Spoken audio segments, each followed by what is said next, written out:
you have to know who your audience is. And sometimes that's hard to tell, but you should have an idea who you're talking to. And then if you can, go to where they are. So I'm always looking at meetup.com and Facebook groups and things like that. So I can go just jump into where my people are, and not to go there and go, hey, come listen to my podcast. It's go there and listen to what they're saying, what they're talking about, because they're going to give me ideas of what to talk about on my show, or maybe give me insights if I'm writing fiction as to, ooh, that would be an interesting to work that into my story or things like that. But listen and then interact with them, basically make friends, because then when you have brought value to the conversation and somebody says, hey, do you know blah, blah, blah, and you go, oh, yeah, I talked about that on episode 23. Here's a link. Now they're more than likely to go listen to that because they know that you are not an idiot. From cave drawings to family histories to stories around the fire, humans crave order among chaos, connection amid isolation. So we tell stories. Our mission at the Storytellers Network is to bring the art of story to the masses. Whether you're in marketing, you're an entrepreneur, or you're developing your own personal brand, telling your story effectively can make the difference between celebrating milestones and collecting unemployment. The Storytellers Network strives to help storytellers tell their stories so you can learn from the best. Now, your host, the inbound evangelist himself, Dan Moyle. Welcome to the Storytellers Network. I am your host, Dan Moyle, and I'm so glad that you're joining me today. Today's episode, I talk with one of the godfathers of podcasting. He's produced more than 600 episodes of School of Podcasting, the show. He co-hosts Ask the Podcast Coach and has many other shows. This guy does not sleep, and he just records constantly, I think. He's been a guest on a few shows as well. He will be in the Podcast Hall of Fame one of these days. We talk about that coming up on the episode. He also works for one of the biggest companies in the podcast world, Libsyn. We talk a little bit about that as well. So today, I am humbled to welcome Dave Jackson to the Storytellers Network as he shares his storytelling craft, his chosen medium of podcasting, his successes, his stumbles, in other words, his story just for you. Now, before we get into today's conversation, just a reminder, find us online at thestorytellersnetwork.com for more episodes, how to contact us, and for other resources to help you tell your story. You can also connect with us on Facebook and all that other good stuff there as well.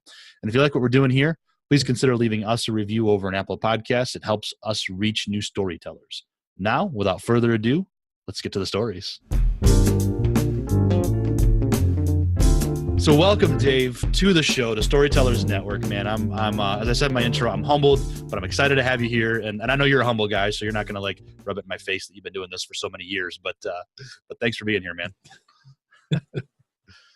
Dan, thanks for having me. This should be fun.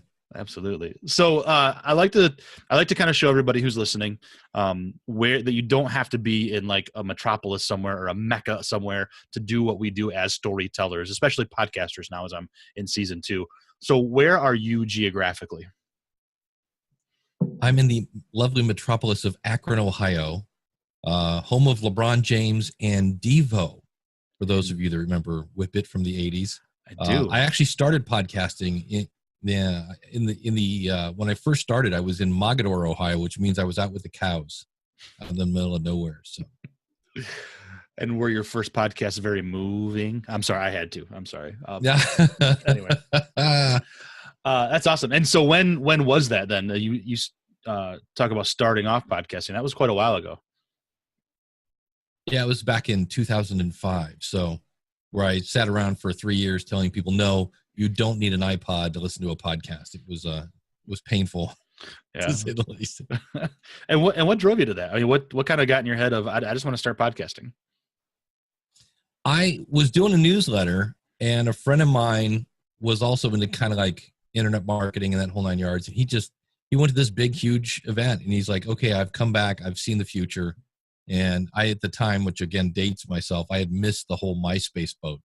So MySpace had already left. He goes, that's all right. I got the next big thing. I'm like, what is it? And he's like, podcasting. And I'm like, what's a podcasting? And I Googled it, and there was 1.5 pages of results. Wow. Yeah. And so I pieces parted one together. And when I threw up my MP3 file and then saw it come down in this really old archaic software, because this is pre-iTunes. Yeah. I was like, oh, I get it. And so I was like, I want to do one of these. And I was already creating content via the newsletter. It was just basically taking my newsletter and putting it out as an audio format. Yeah. So do you consider yourself a storyteller with all of that was going on? It is. It's one of those things that's kind of funny because I asked somebody once, like, why do you listen to my show? And they said, I just like the way you tell a story. You know, it's because I try to, a lot of my show is how to, but I try to use stories to make a point. And that way they not only learn, but they get to know me. And the more they get to know me, hopefully the more they, get to like me, things like that. So when I was talking about how you have to have passion for a podcast, I had a stepson who was 16 and he had one thing on his mind, and that was getting his license. And so I said, you need the passion of a 16-year-old stepson who needs his license when you start. And so that made people giggle and laugh. And so anything like that I can use to illustrate a point always just stops it from being boring, hopefully. Yeah. Well, and so season 2 is about podcasters. You are, as I said, one of the godfathers of podcasting, I think. And, but it's not just podcasts. I mean, you mentioned a newsletter. We're friends on Facebook, so I see your Facebook lives. I mean, you generate that content. Is that just something that's in you innately, or where does that come from? I think so. I remember I was in 6th grade and I was at my church and I wrote a poem, and it started off something like, I read my Bible in the bathroom. And at the time that was like kind of controversial, I guess, whatever the fact. And I remember watching people read that and laughing out loud. They're like, I can't believe this kid just said that. And I was like, oh, that's interesting. If you can be like right on the borderline of controversial and make a point and make people laugh. And that's when I went. And my mom was just cute. My mom was like the queen of puns and humor and laughing. So that's, I think, really what kind of gave me the bug. And then just through the years, I fell into training. My background, I was actually a corporate trainer for 20 years and taught a lot of Microsoft and QuickBooks and time management. And my favorite teacher in college would come in and literally blow off the first 10 minutes of class and just make fun of people and crack jokes. But then you knew that when it was time for him to get to the content, you had to like really pay attention. And I always told him, I said, man, you do kind of like edutainment. It's like it's half education, half entertainment. So when I then became a trainer, I was always trying to come up with jokes or something like that. So especially if you're teaching Excel, I mean, that's number crunching. That's just painful. So if I could find a way to, hey, let's add these 3 columns. The first person is Larry, the second one is Curly, and the third one's Mo. And this makes people giggle. So anything I could do, I think, again, to build a story around, even if it's crunching numbers, just to make it more entertaining. So I hear you kind of say that storytelling and teaching are very connected. So that's still what you do then with podcasts then too, huh? Yeah, that's basically just any way I can. Because to me, when I see somebody's light bulb, I always say, when I see the light bulb come on and they go, oh, that's like, oh, okay, that scratches my itch like nobody's, can. Mm-hmm. And so if I can do that in an entertaining way, again, whether it's using stories or something of that nature, that's to me like the best of both worlds. And I think stories, I got that. I watched my niece, who is like spooky smart. I graduated from high school early because she's just brilliant. But she was watching, I think it was Roger Rabbit Teaches Reading or something like that when she was like 2 or 3, like ridiculously, really tiny. And she's just in there having a blast and laughing. And we're like, what's she playing with? Oh, she's doing a reading game. And I went, if you can make teaching fun, people don't realize that they're learning stuff. Mm-hmm. So that was kind of my whole goal. I was like, okay, I need to make learning stuff fun. So I try to, break it up. On occasion, I'll throw in a fake commercial or something just to, keep people on their toes. Yeah. So with all these different podcasts that you do with the Facebook Lives and with the presentations, I mean, I've seen you out in the world too, going to like social media marketing world or other places. Wherever you're telling a story, whatever the medium is, what is it, in addition to teaching maybe, or maybe it is the teaching part of it, what is it that you love about storytelling so much? I think for me, it kind of is the teaching thing. Storytelling takes somebody from point A and they end up at point B. And so hopefully whether you've inspired them to try something that they didn't think they were going to do, or now they have the knowledge to try something they didn't want to do, or people, I think, forget that there are times that somebody's driving home from work. They've had the world's worst day. They're dying to kick the dog the minute they get home or whatever.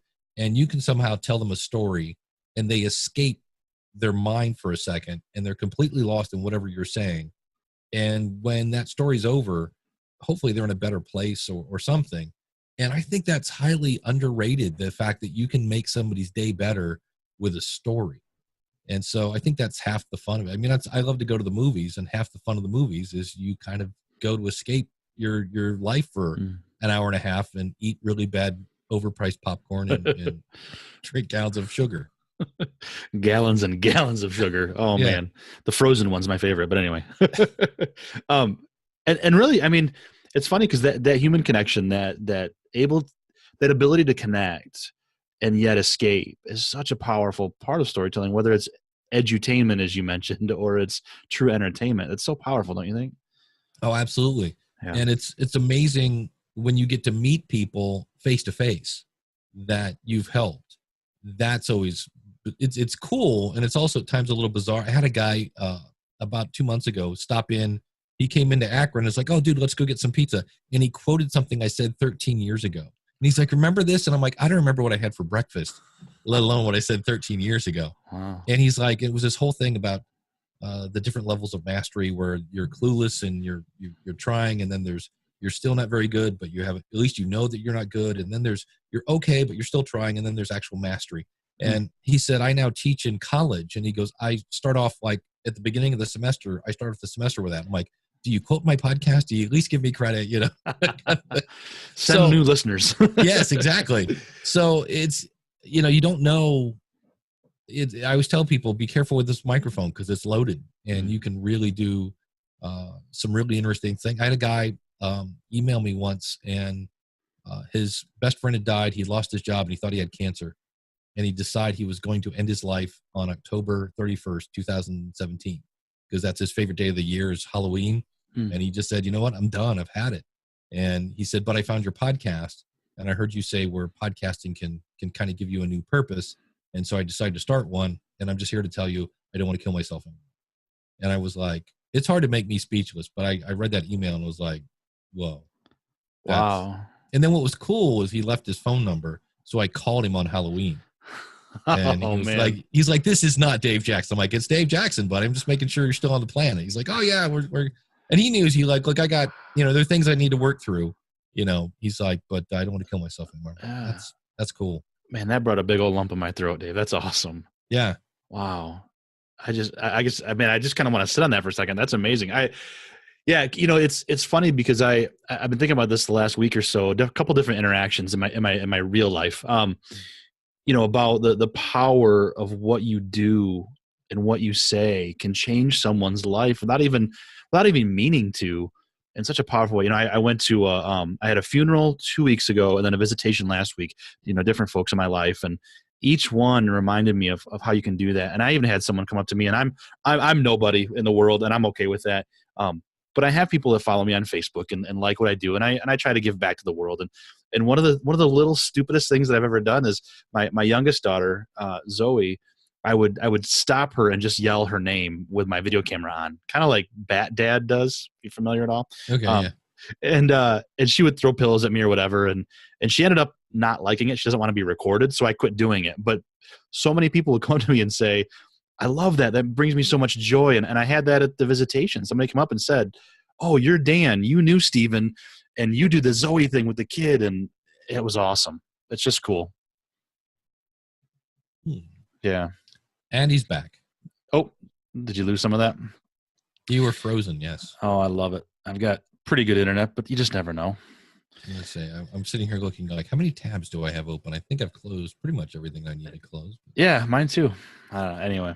But yeah, so what you do and say can really affect people, and you just never know when somebody says that. It's so powerful when they tell you that you affected them. I think that's really cool. Yeah, I had a weird thing. I started a weight loss show because I had gained, some weight. I needed to lose it.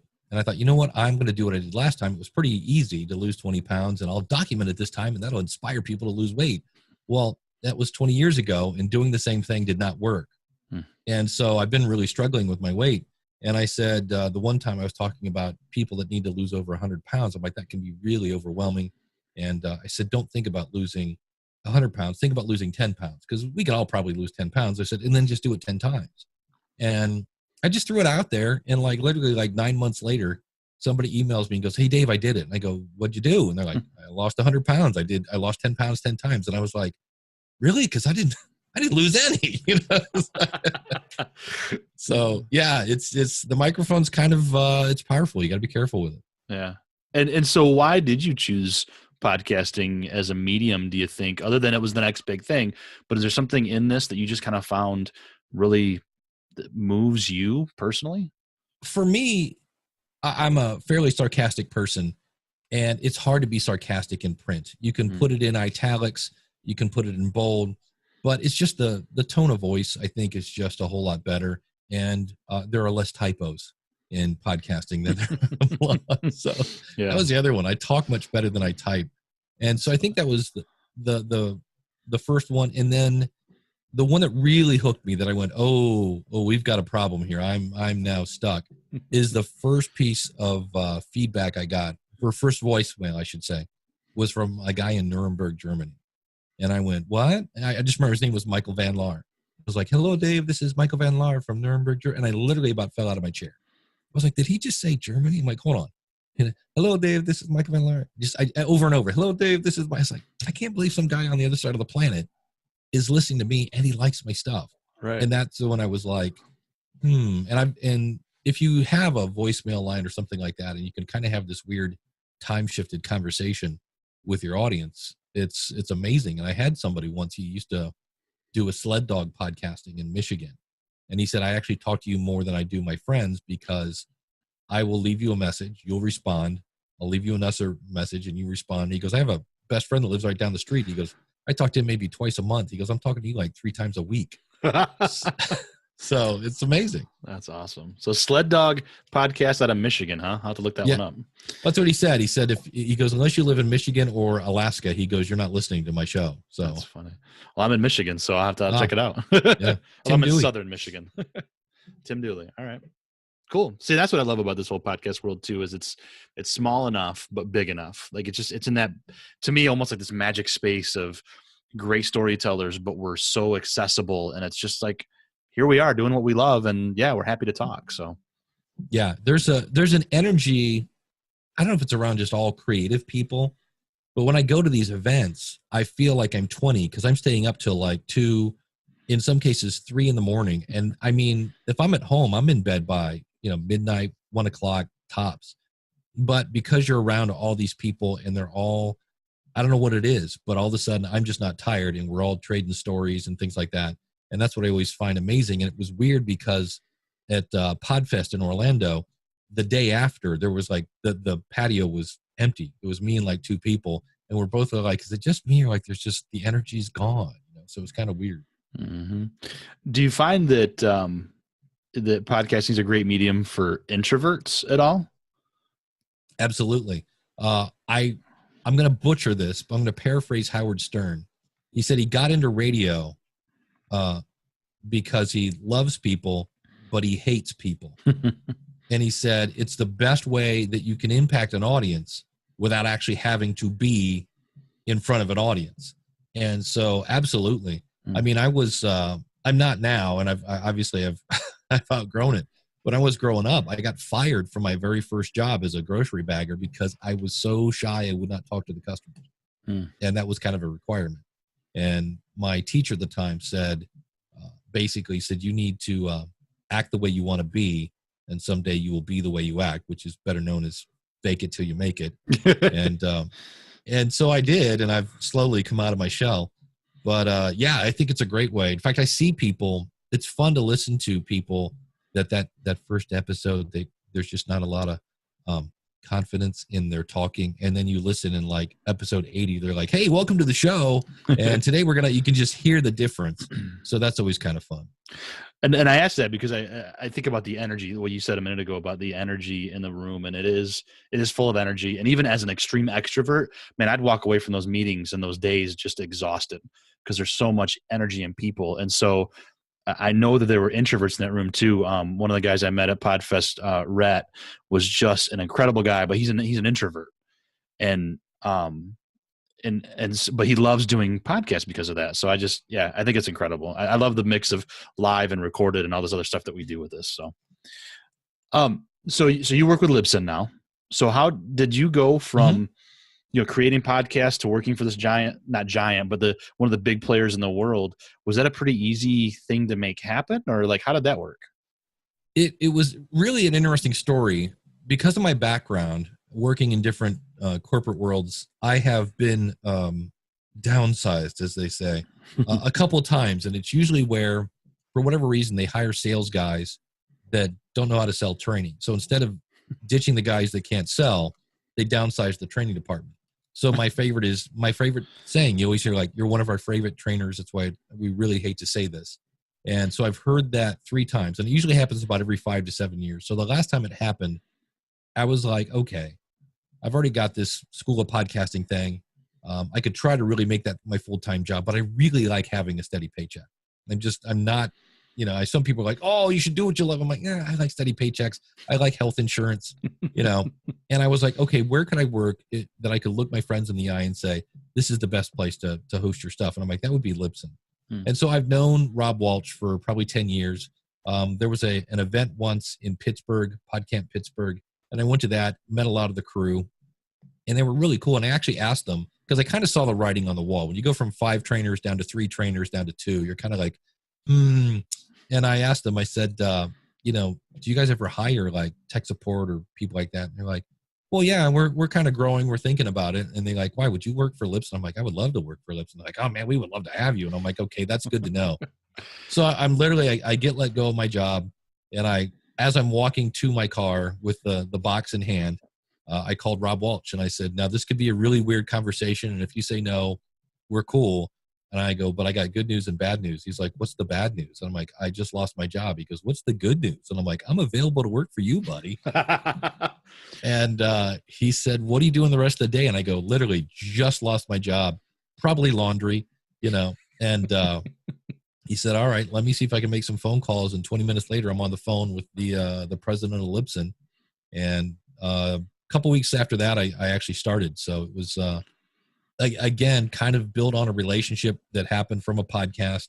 The fact that through my podcast, I was kind of able to flex my expertise, I guess you could say. Mm-hmm. So they kind of knew what they were getting. And it's been awesome. The only thing that was weird is working from home takes a little getting used to. Mm-hmm. But, I don't mind the 5-foot commute to work.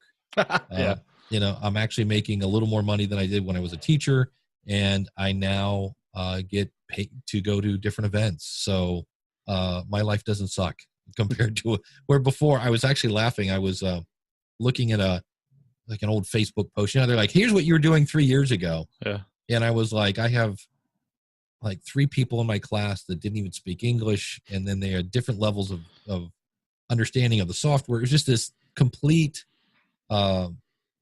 designed class that was just designed to fail. And I was like, oh, I don't miss those days. So, but that's how that happened. Just that's cool. Being able to be out in the space and knowing the right people and being in the right place at the right time. Relationships, right? That's what it comes down to. Yeah. And now my life doesn't suck. I like that one. That's tweetable. That's it. So getting back to storytelling a little bit, Dave, what if teaching is what you love about storytelling, what's a challenge with storytelling on the other side of that? I think you have to know your audience because that is going to dictate. Like if I go back to teaching, if I had a classroom of women in their like 40s and 50s, I could make all sorts of Andy Griffith references and Three Stooges and all that, and they would get all my jokes. Whereas if I had a bunch of millennials, they're like, what? They didn't get it. So I think sometimes knowing your audience can really, enhance your storytelling because you kind of know what's going to work, or at least you have an idea of what's going to work and what's not going to work.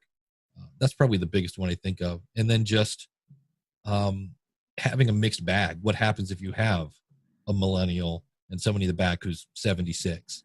You're like, how do I get something that's gonna be able to tie into, because it's one thing to have, knowledge and data and whatever it is you're doing, but you also want something I can tie in via the emotional side. Mm-hmm. So how am I going to tie, World War II into, Bieber or something? So that could be a challenge. Yeah, absolutely. So you kind of talked a little bit about teaching right there and like live events. We've talked about podcasting, obviously, social media, all this. How does different media out there in the world affect the storytelling, the ancient art of storytelling? How is that affected by all this different media we have in front of us now? Well, with podcasting, the cool thing about it is if you mess up, you can just fix it in the mix. Mm-hmm. So that's the cool thing. And then you can also do things. I'm actually working on an episode right now I do another podcast called Building a Better Dave, and I'm talking about a time when I went to an amusement park with my dad, and it was hilarious because as we go over the first hill in this roller coaster, it comes to my attention that my bar is not locked, and I'm flying out of the seat. My dad is laughing hysterically and grabbing my shirt and pulling me back into the roller coaster, and I'm literally thinking I'm going to die. And he's laughing hysterically through the whole thing. So I could tell that story, and that's fine. But I can now mix in sounds of roller coaster and kind of throw some gas on that theater of the mind and really get people to feel like they're there, because there's some really cool sound effects and things like that. And so that's, I think, something that podcasting does. And you'll hear things like, a lot of the NPR shows, S-Town and things like that, where the guy is literally he's recording with his phone or whatever, and it's that ambiance that makes people feel like they're right there with you. On my weight loss show, I used to go out with just a portable recorder, and I'm like, look, I don't have time to walk today and record a podcast, so I'm going to walk and record my podcast. And my audience was like, oh, this is cool. I feel like I'm right there, and they hear the cars driving by, and they hear me almost, mess my pants when a dog comes barking at me and things like that. So I think that's one advantage of audio, and it is the theater of the mind. The funny thing is when I meet somebody who's listened to my show, probably one of the weirdest things I've ever heard is, oh, wow, you sounded shorter. And I'm like, how do you sound short? I'm like, aside from Munchkin Land or something with a voice alteration, I'm like, how do you sound short? So, but I think that's probably one of the biggies. You get to inflate that theater of the mind. Yeah. When you're planning out how you tell that story, how much kind of planning do you think goes into that kind of thing, where you're thinking about sound effects, you're thinking about the ambiance of it, or is it more, are we more inclined to kind of just do what feels right, or like pick up the pieces later, or do you go through pre-production? I actually, in some cases, I might think, okay, this would be cool to, like, this lends itself to sound effects. The first thing I always do is, okay, is this going to make somebody laugh, cry, think, groan, educate, or entertain? Because if it's not doing one of those, don't turn on the mic. That's the big thing. And then kind of from there, if it's something that it's a life story that's going to make people giggle or whatever, then I kind of look at the story. Like, is there a story arc here? And actually try to think of it as like, okay, what could enhance this? I don't want to lie, obviously, but, and I think that's a big thing, is keeping it real. But is there something here that I could bring in that might enhance the story? Is there a better word I could use here that will, again, throw fire on the theater of the mind and things of that nature? So it's a matter, sometimes I just hit record and let it go, and people enjoy that because it's so real. But on the other hand, if I think, oh, this is a really cool story, I'll take a second to step back and go, okay, this is a good story. I think this is going to make people laugh and think, but what can I do here to enhance it? Yeah. You've got so much content that you're doing, whether it's like the podcast you just mentioned, Facebook Live, when you just want to hit that mic and start it. Where does all that inspiration come from for you? That's a great question. I mean, my early influences was a guy named Dave Barry. He used to write a article in the Parade magazine that would come in Sunday. So Sunday, everybody's like scrambling. You get the comics, Dad gets the sports, whatever. I would grab the Parade, and because he was just sarcastic as all get out. So he was probably one of my biggest influences. I think what inspires it is I will do, like, I didn't used to do a lot of Facebook Live, and I just threw it on one day and was making fun of Dr. Phil. because he says brilliant things like, productive people do things. And I'm like, what? Like, why is that brilliant? But I thought about it. I'm like, you know what? But he makes a point. Productive people do things. And I was talking about how I was using different to-do lists and things like that to get focused. And it was maybe 2 or 3 minutes. In fact, I have people say, your Facebook Lives are too short because by the time I get the notification and get on, you're gone. And I'm like, well, I get on, I say what I have to say, and then I get out. And I wouldn't do those except I had people go, I'm really liking these. Do more of these. So that kind of, because you don't know if it's any good until you throw it out there. There's a great book by Kevin Hart called something like You Can't Make This Stuff Up. And Kevin Hart is a comedian. And you want to talk about a great story. That book is phenomenal. Just the hardships he's gone through and things like that. And he says, you can't practice comedy in the basement. You can practice the words coming out of your mouth, but you don't know if it's any good until you get in front of an audience. And I was like, And anytime he had any kind of setback, and he had he literally just got kicked in the face sometimes by the entertainment industry. His attitude was like, all right, you know what? I'm going to show you. I'm going to be so funny that you will not be able to ignore me. And it just keeps happening over and over and over again. So I think that's part of it. Just when you get kind of that, that first round of applause, you're like, hey, they actually like my stuff. I'm like, maybe I should do more. Right. So what, if you could think about all the different stories either that you've told or you've read or you've heard or whatever it is, do you have a favorite story out there in the world right now? The one that I go back to, and when I listen to it, I go, wow, because it was, I call it accidental intimacy. And this is where you're talking about things that you don't normally go up to people and go, hi, my uncle was murdered. And you're like, but they're talking about it on a podcast.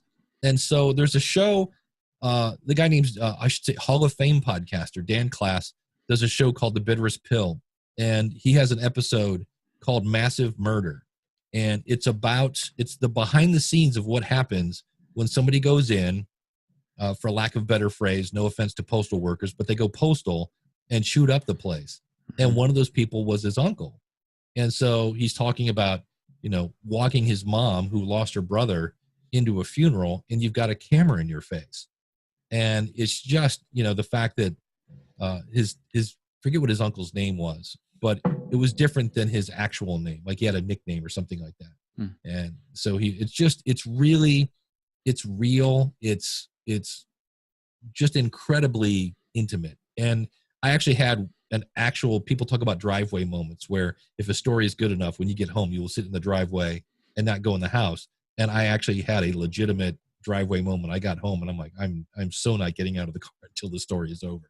Yeah. I love it when that happens, when you stop, everything stops. Yeah. And you just focus, and the nice thing I think anyway about podcasting, especially in season 2, as we're talking to all these podcasters, you can, as a consumer, you can do more than one thing when you have a podcast, right? And you're listening. Yeah. You can walk, you can drive, you can go for a run, you can do dishes, you can do something and still be able to focus on it, where I can't watch a video and drive. Right. At least I hope not. Right. Yeah, that's it. Yeah. But then I can't read your blog and drive. Right. But if you turn that blog into a podcast, now I can listen to it on the, to me, it's weird working from home. One of the things I miss is the drive to work. And so if I get to drive, like I'm going to be driving to Nashville, which is about 7 hours, I'm ecstatic because that's 7 hours of uninterrupted podcasting time that I can just sit back and chill and listen. Podcast geeking. I love it. So how many shows do you listen to typically? If I pull up my phone right now, it says I have 130 episodes. Yeah. So I am probably subscribed. I'm subscribed to like every podcast about podcasting, but I also listen to like marketing shows. I have some church stuff. I have some health stuff. I have some shows about music. And so it's kind of all over the place. Any audio dramas in there? Do you like fiction? You know what? And here's why, I guess. I loved S-Town. I thought S-Town was great. I liked Serial. Usually fiction requires time to set up the plot and the person and things like that. And I'm too impatient. I need that, or I need something out of the gate to grab me so that I then care about the character. But I listened to one and it was like 40 minutes of great sound effects and people walking around, but I'm kind of like, okay, I still don't know what's going on. Why do I care about this person? And I'm like, okay, and eject. Yep. So maybe I just haven't found the right one yet, but I know there's, in terms of listener loyalty, I went to a thing in Seattle called PodCon, and there are people dressing up like their favorite characters. Yeah. And I went, oh, this is a whole new level of listener loyalty here. And, Welcome to Nightville and all these other ones that are going on. And that's when I went, maybe I need to give these a listen to. And isn't it funny that they're dressing up like their characters that we listen to? How do you like the description? Yeah, exactly. Like, it's amazing. Yeah. Yeah. Oh, it's fun. That is true. I didn't even think about that. Yeah. It's not like you're going to, like a Comic-Con, right? It's a listening thing. Yeah. It's incredible. So whether you're creating those audio dramas or whether you're creating a podcast of some other kind, or just a storyteller in general, I guess, as the Storytellers Network listeners may be, in the noisy world out there with so much great stuff, how are we supposed to get out there and get new consumers of our stories? I think the biggest one is, and it kind of starts with your story. You have to know who your audience is. And sometimes that's hard to tell, but you should have an idea who you're talking to. And then if you can, go to where they are. So I'm always looking at meetup.com and Facebook groups and things like that. So I can just jump into where my people are, and not to go there and go, hey, come listen to my podcast. It's go there and listen to what they're saying, what they're talking about, because they're going to give me ideas of what to talk about on my show, or maybe give me insights if I'm writing fiction as to, ooh, that would be an interesting to work that into my story or things like that. But listen and then interact with them, basically make friends, because then when you have brought value to the conversation and somebody says, hey, do you know blah, blah, blah? And you go, oh yeah, I talked about that on episode 23. Here's a link. Now they're more than likely to go listen to that because they know that you are not an idiot. And so they'll go listen to that. The bad news is that's getting one listener at a time. And we are all looking for that giant, to me, I picture like a 6 foot tall, giant gold switch that you just flip it up and 10,000 downloads come from the heavens. But I have yet to find that yet. So, but that's really, make a podcast, make a blog, whatever your content is, tell a story that inspires somebody to tell somebody else. And so kind of what I hear you say there too, then see if this kind of makes an active listening here, right? Listen to your audience, build relationships, bring value, and be patient. Right? That's it. Yeah, absolutely. And it's the patience is, I want some patience and I want some now. Is basically how that works. And that's where there's a book by this radio guru named Valerie Geller. And in it, she talks about building an audience on the radio. And she said, typically building an audience takes about 3 years. And I'm like, oh, no. We want it like in 3 weeks, maybe 3 months tops. 3 years, not going to happen. Right. But I don't know if that's true, but I am starting to see people that are using their podcast for a business that a lot of times when they really start crushing it, I'm like, how long have you been doing this? 3 years. How long have you been doing this? 3 years, 2.5 years. And I'm like, okay. Doggone it. Yeah. That's funny. So let's say I have a very unique story, a small niche audience I want to reach. Is it still worth it to start a podcast, do you think? Oh, I think so. Yeah, absolutely. One of my favorite niche stories was Kathy Kelly loves Disney, and she had a son with special needs. And so she started a podcast called Special Podcast or Special Mouse. And it was all about taking people with special needs to Disneyland.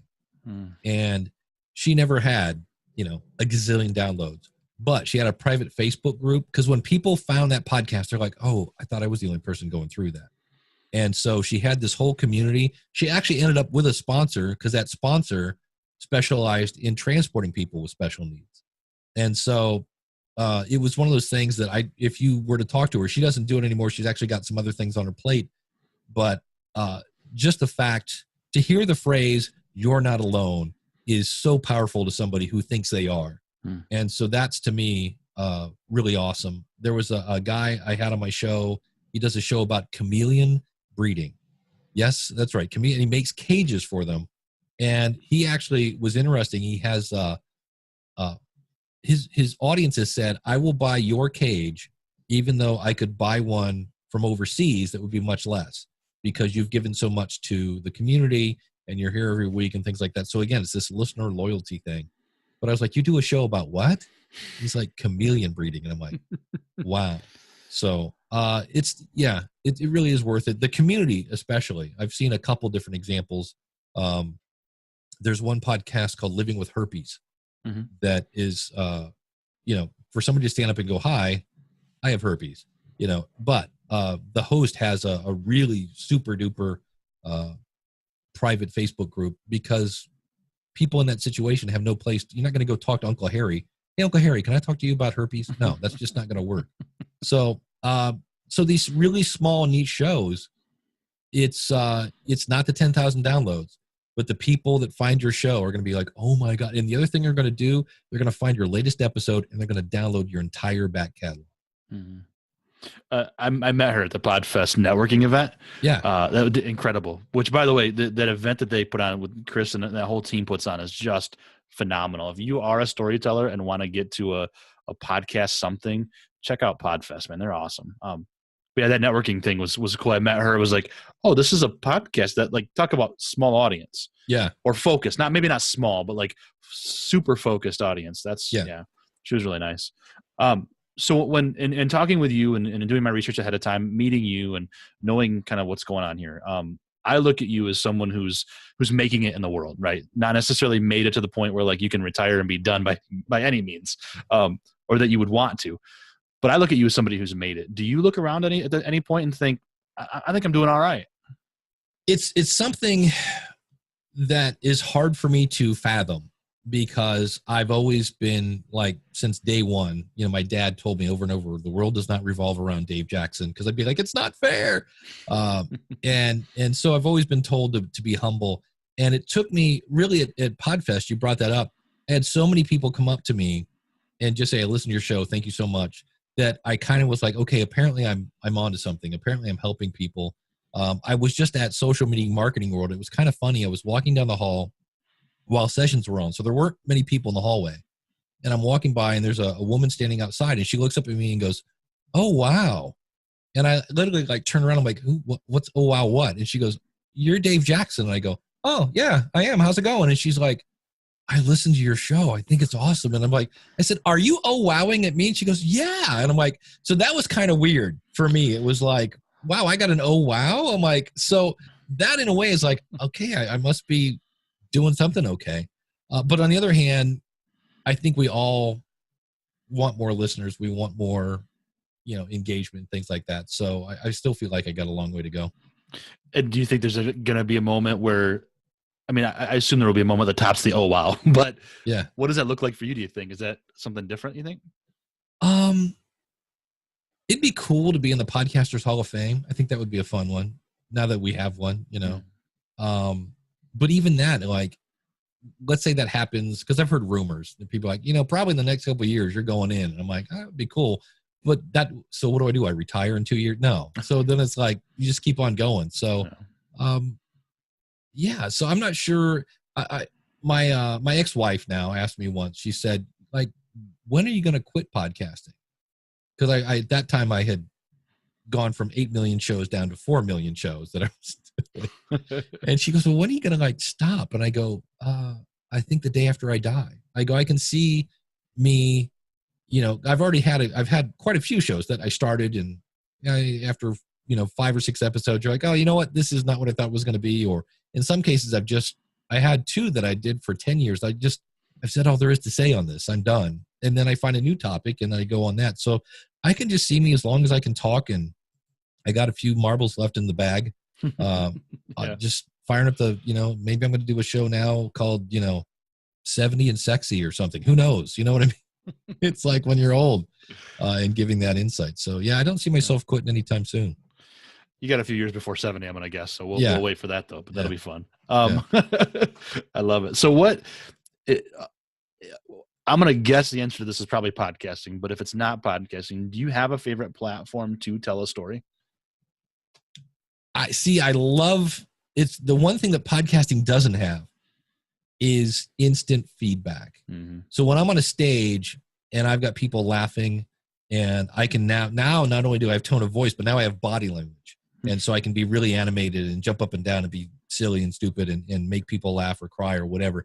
That to me is the icing on the cake. When I can see somebody laugh, when I can see somebody's face, their expression and things like that, that to me is like, okay, this is working. And now I know where sometimes you'll put out an episode and you're like, I've had episodes that I think are just going to resonate and my audience is going to just, I'm going to have mountains of email coming in going, that was the best episode ever. And you just get crickets. Mm-hmm. And then you have other episodes that you're like, I'm not sure if this is, I'll go ahead and put it out. And then it was like, that was the best thing ever.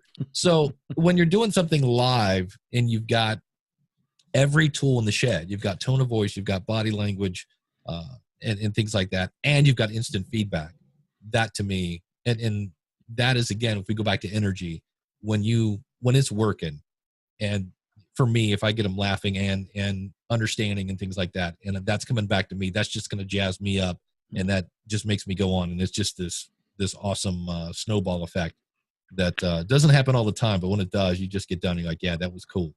And I can see where like the Kevin Harts of the world or others get addicted to that. It is incredible, isn't it? That live. Yeah. All right, Dave. So this has been absolutely awesome. Great information for the storytellers. I don't want to take up your entire Sunday. So when we're recording this, I want to get to my big, this is my favorite question to ask. Okay. If you could only tell one last story and be done storytelling, what would that story be? One last story. Probably. So do you want me to actually tell the story?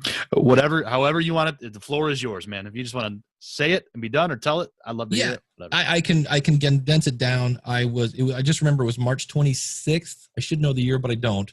I'm dropping off my girlfriend who lived in a not so great neighborhood, and a young man outside, standing outside my what would be the passenger fender, advised that I should get out of the car. And I said, I'm not getting out of the car. This is back when carjacking was first coming on. And I said, no, man, I'm good. It's cool. And he said, no, man, I really think you should get out of the car. And I looked at her and said, I'm not getting out of the car. And you're not getting out of the car. And so I had to back up and then pull out of the driveway. So kind of do a T. You can kind of think of that like an upside down T. And I backed up and he pulled out a gun and shot it at my driver's side window. And it bounced off the window and went into the door. And I did not believe it. I thought he threw a brick or something at my car because I remember hearing a thud, and I swear I heard glass shatter, but none did.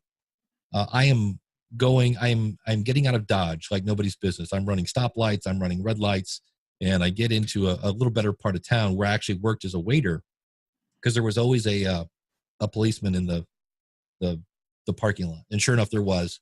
And so I pull up next to him, and he's like, hey, can you roll your window down a second, and your window up? Because I roll it down to say, hey, can you look at my car? He says, roll your window back up. And he said, yeah, you have a bullet hole in your door. It looks like it bounced off the window and went in the door. And so I say that to people just to say, that slightly turned me into a workaholic a little bit, because I just realized that your number can get called anytime. And so, be careful with, you just went through a couple different funerals and such. Mm-hmm. That'll give you some perspective. And so that's probably one of the ones that people, if I tell that story, they're like, dang. So that's probably the one. And I just say that to people like, look, I saw a really cool shirt, and it had the word family and then a line, and then the word underneath the line said everything. And at first I was like, what? And then you look at it and you're like, oh, I get it. Family over everything. And I'm like, that's cool. So that's kind of my message of that particular story. Yeah. Oh, that's good. I was waiting for and I love the way you tell the story. It's you are an effective storyteller. I kept waiting for he wasn't carjacking me, but my oil was leaking and it was going to blow up or something. I'm just picking this Hollywood thing. Wow, that's good. That's good stuff, man. So Dave, you are full of information, great stories, great tips, obviously. Like I said, a godfather, you will be in that Hall of Fame soon. I know you will. Where can people learn from you when they want to connect? Where can they connect with you when they want to learn? Yeah, the main website is schoolofpodcasting.com. Perfect. We'll put that in the show notes, of course, and a couple other things there too. So, yeah, man, I love it. I appreciate you being on. What's your next biggest podcast you think you want to start? You're doing the better Dave thing, but yeah, what else, man? That one is kind of like, that's on a whenever I feel like doing it. What I want to do, my goal for this year is to meet my weight goal and lose that weight loss show. Cause that one is in the category of like, oh my God, do I have to do this again? Like, how many times can I say eat less and exercise more? Right. But I've told myself that I can't quit that until I hit my goal weight. So that's kind of giving me inspiration to do that. And then what I really want to do, and I would do it now, except there's only 24 hours in a day. I want to do a hyper local show. Like I would love to do the Akron cast, where I interview local businesses and restaurants and police blotters, anything like that. I think it would be fun just to be super hyper niche. And then also I would love to then try to monetize that, because in theory, some of those restaurants that I interview should then turn around and advertise on that show. Yeah, really. So that's one kind of format that I have not tried yet that I would like to do. Yeah, that'd be cool. A friend of mine, Scotty Bud Melvin, radio guy here in the Kalamazoo area, started a Kalamazoo podcast doing that kind of thing, talking to people in Kalamazoo that have made an impact on him and then the community beyond that. So that's pretty cool. Yeah, I like that hyper local idea. So good luck. Start it. That'd be cool. I've got the domain. I've just got to get the time. There you go. Well, good luck with that. Well, thanks again, Dave. I appreciate your time today, man. An absolute pleasure. Thanks. So thank you to our guest, Dave Jackson, for being on the show today. Be sure to visit Dave online and listen to his shows. You can find links down in the show notes below. And if you enjoyed this episode, please consider sharing it all over the place, from Twitter to LinkedIn to Snapchat, Instagram, email it, text it, click the little share in Apple Podcasts and share it somewhere. Anywhere that you can send it out to other storytellers is always helpful. And also consider leaving us a review. In fact, Michael from Mattawan left a really good one for me, and I really appreciate this, Michael. To me, this has nothing to do with me. This has to do with the guest, and I so agree with you. Host Dan Moyle has assembled a great collection of storytellers for the launch of his new show. Great insights, much to learn. Can't wait for the next episode. So thanks, Michael. Obviously, an early review from when we launched it, so hopefully you stuck around and you're enjoying the other guests as well. And he's right. I've been blessed with amazing guests. I so appreciate that. If nothing else, start a podcast just to talk to amazing people. There you go. I also appreciate reviews. You can leave one yourself and listen for me to read it online, on air, or whatever you want to call it. So there you go. That's the Storytellers Network for this episode. Until next time, here's to telling our stories and having stories to tell. Cheers.